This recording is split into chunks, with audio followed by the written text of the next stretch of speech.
ရန်ကုန်မြို့ကြီးကံကောင်းခဲ့ပါတယ်။တရုတ်နဲ့မြန်မာနိုင်ငံမှာ magnitude 5.2 အဆင့်တူမြေငလျင်12နာရီသာခြားပြီးခဲ့တဲ့2ရက်ကလှုပ်ခတ်ခဲ့ပေမဲ့အကျိုးသက်ရောက်မှုကဘာကြောင့်အရန်ကွာသွားရတာလဲ။မင်းညကတရုတ်နိုင်ငံတောင်ပိုင်းမှာ magnitude 5.2 အဆင့်အားအသင့်ရှိတဲ့မြေငလျင်လှုပ်ခတ်ခဲ့ပြီးလူနေအိမ်တချို့ပြိုကျကလူ2ဦးသေဆုံးခဲ့ရပါတယ်။နေအိမ်73လုံးလည်းပြိုကျခဲ့ရပါတယ်။မနေ့မနက်ပိုင်း8နာရီခွဲမှာတော့မြန်မာနိုင်ငံမြို့တော်ရန်ကုန်မြို့ကြီးအနီးမှာအလားတူအင်အား magnitude 5.2 တူညီတဲ့မြေငလျင်တစ်ခုလှုပ်ခဲ့ပါတယ်။ဒါပေမဲ့လူတွေကတိတိတာတာခံစားကြရတာကလွဲပြီးဘာထိခိုက်ပျက်စီးမှုမရှိသလောက်ပါ။ zero casualties ဖြစ်ပါတယ်။အဲ့ဒီမြေငလျင်တွေလှုပ်ခတ်ပြီးတဲ့နောက်မှာတော့ magnitude တူရင်အင်အားတူရမယ်မဟုတ်ဘူးလားဆိုတဲ့တူလောမီးခုံးများလည်းရှိလာပြီးဘာကြောင့်တရုတ်နိုင်ငံမှာတော့ပျက်စီးမှုရှိပြီးမြန်မာကရန်ကုန်မြို့ကြီးဘာမှမဖြစ်ရတာလေဆိုတဲ့မီးခုံးတွေဆက်တိုက်ထွက်လာပါတယ်တကယ်တော့မြေငလင်တစ်ခုရဲ့ဖျက်ဆီးနိုင်မှုအင်အားဟာ magnitude တစ်ခုတည်းနဲ့တိုင်းတာပြီးမဆုံးဖြတ်နိုင်ပါဘူးဆိုတော့ခုပြောပြမယ့်အချက်အလက်များကပဲမြေငလင်ရဲ့ဖျက်ဆီးနိုင်မှုအတိကသောချက်အဖြစ်ရှိနေတယ်ဆိုတာပါ၁မြေငလင်ဗဟိုချက်နဲ့အနီးဆုံးမြို့ရဲ့အကွာအဝေး location distance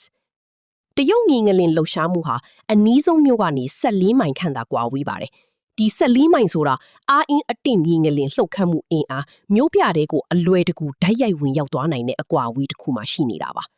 ဆိုလိုတာကတရုတ်နိုင်ငံလျူကျိုးမြို့ဟာမြေငလင်ရဲ့လက်တကမ်းအကွာမှာပါအချိန်မရွေးဖျက်ဆီးခံရနိုင်တဲ့သဘောပါ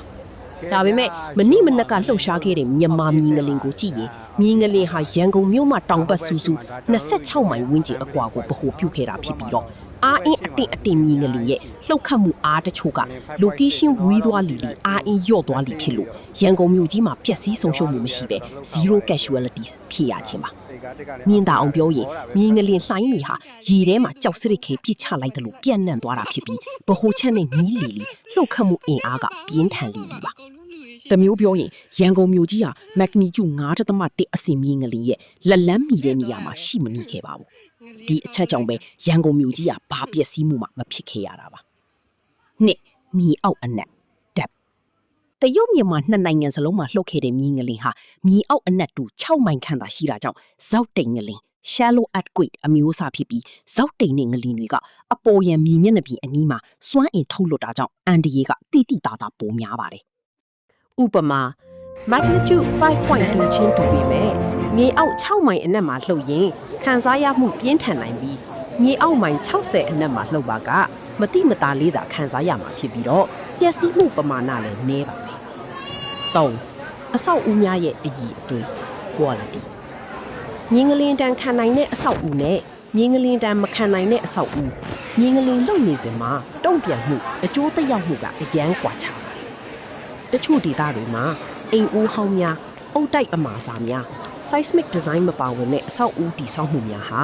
မြေငလင် magnitude မကြီးပေမဲ့အားအသင့်လှုပ်ရှားမှုကြောင့်အချိန်မရွေးပြူကျနိုင်တဲ့အန်ဒီယေကအသင့်ရှိနေပါတယ်။လေမြေအမျိုးအစား soils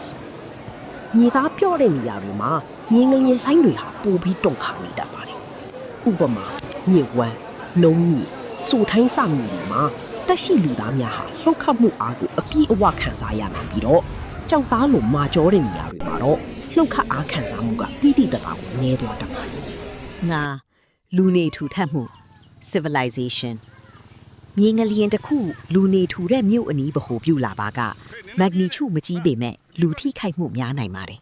။လူဦးရေနည်းတဲ့အပိုင်းတောတောင်ဒေသအပိုင်းပင်လယ်ပြင်အပိုင်းမှာလှုပ်ခတ်ခဲ့ပါကမြေငလျင်အင်အားချင်းတူပေမဲ့ထိခိုက်မှုကမတူညီနိုင်လျော့နေမှာပါ။10အရေးကြီးအချက် magnitude ဆိုတာမြေငလျင်ကထုတ်လွှတ်လိုက်တဲ့စွမ်းအင်ပမာဏကိုတိုင်းတာတာဖြစ်ပြီးတော့တက်ရှိလူသားများခံစားရတဲ့ပြင်းထန်မှု intensity ကငလျင်ဗဟိုချက်နီးမှုမြေအောက်အနက်မြေအမျိုးအစားအဆောက်အဦအည်အသွေးနှင့်လူနေထူထပ်မှုတို့အပေါ်မှာမူတည်ပြီးကွဲပြားသွားခြင်းဖြစ်ပါတယ်။ညီကုန်းအနေနဲ့အထက်ကဖော်ပြချက်အကြောင်းအရာများကြောင့်သာမြေငလျင် magnitude 5.2 ချင်းတူညီနေပေမဲ့တနိုင်ငံမှာအိမ်ပြိုလူသေးမှုဖြစ်ပြီးအခြားတနိုင်ငံမှာတော့တတိထားမိယုံတိတိတာတာအဆင့်နဲ့တင်ပြီးသွားတာဖြစ်ကြောင်းဖော်ပြလိုက်ပါတယ်။မိဘပြည်သူအများမြေငလျင်အန်ဒီယေမှဆက်လက်ကင်းဝေးကြပါစေ။18 မီ